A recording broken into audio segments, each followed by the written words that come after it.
In the next 20 years, we're going to experience the great wealth transfer. This is where baby boomers, the large majority of business owners in the US, are going to sell their business, exit their business, or look for successors to take over their businesses. So if you're among this category, or if you think you're going to reach that level in the next 5 to 10 years, you may want to start considering what an exit plan for your business will be.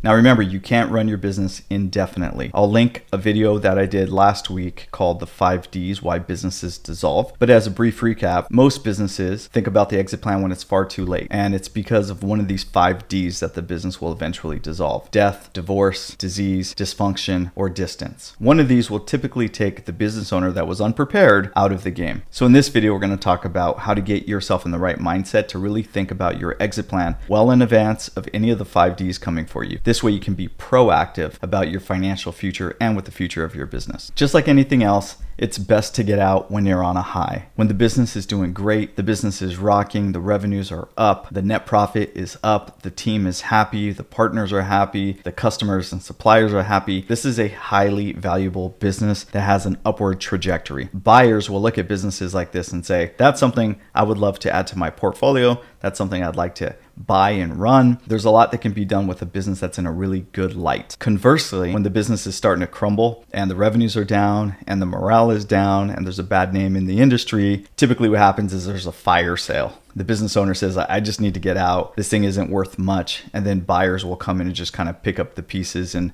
pick away at it. You don't want that for your business. You want to get your business into an upward trajectory before you start looking for an acquisition. Now that's where the work comes in, and that's not what this video is, but you're really going to want to focus on your sales and your marketing and your team and getting your business. So if you know you're going to sell your business over the next 5 years, start thinking about how to build enough momentum and upward trajectory so that when the time comes, you're the belle of the ball and highly attractive. I have a client that picked a freedom date, and I always thought this was such a brilliant idea. He said, you know what, in the next 5 years on this date, June 15th, I'm going to step out of the business.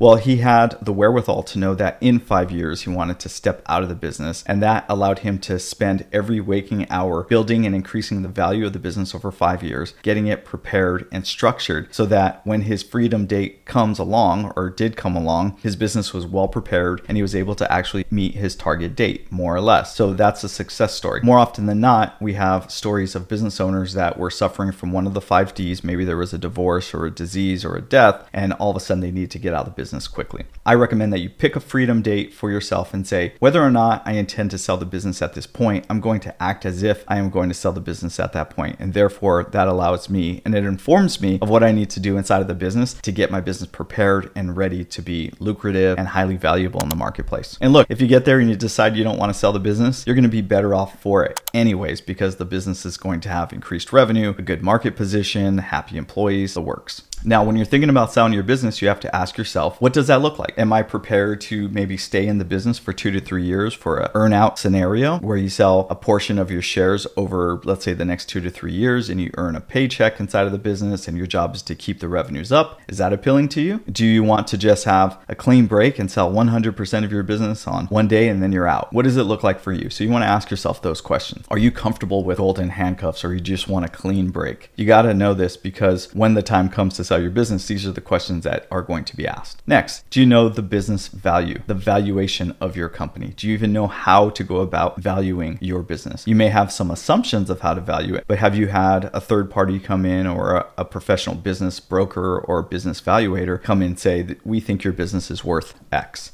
Now, there's a lot of different ways to value a business. There's discounted cash flows, there's multiples on net earnings, there's valuing the assets inside of your business, both physical and intellectual property. So you got to know what it takes to value your business, and really should do the legwork to get your business properly valued. On your journey towards selling your business, you're going to work with professionals. So identifying who these individuals are well in advance, having conversations with them, so you at least have them on your team when the time comes in the future. This could be lawyers, brokers, real estate agents, investment bankers, you name it. Whatever you need, you should start sourcing those individuals early and building conversations and kind of creating your own little network of who these folks are going to be on your team when the time comes. Now, on the front end, you need to get your business packaged. Initially, you're going to want to do due diligence on your business and make sure you have all of your documentation in place in one folder. It could be a war room, it could be whatever you want to call it, but you need to have all of your information centralized and up to date. Your taxes, year-end books, patents, whatever information that you have is proprietary, your standard operating procedures, your contracts. You're going to want all of your information in one clean, nice, tidy place so you can eventually hand it over to a potential acquirer, and you don't have to go rustling around and spend months trying to get all the information in one centralized place. Now, once the business is sold, you start to ask different questions, such as what are post-tax acquisition implications? How are taxes going to be handled when somebody hands me a check for a few $1,000,000? So you want to talk to a CPA or personal financial advisor, maybe a registered investment advisor. You want to make sure that as part of this exit conversation, you're also thinking about the best case scenario, which is somebody hands you a very large check and then you say, great, here's how that's going to be handled over X period of time.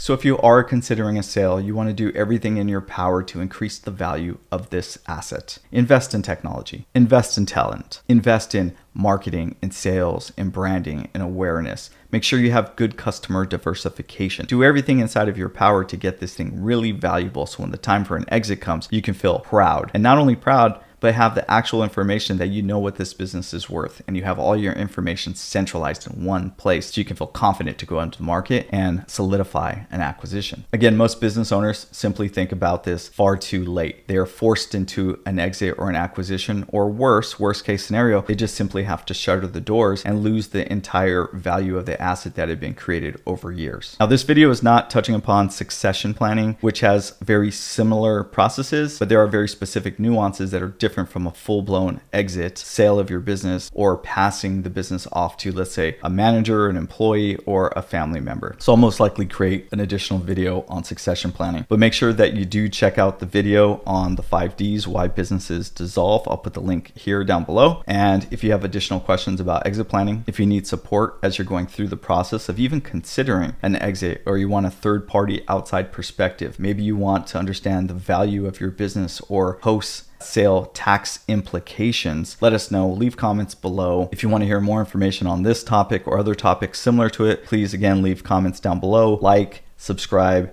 and thanks for watching.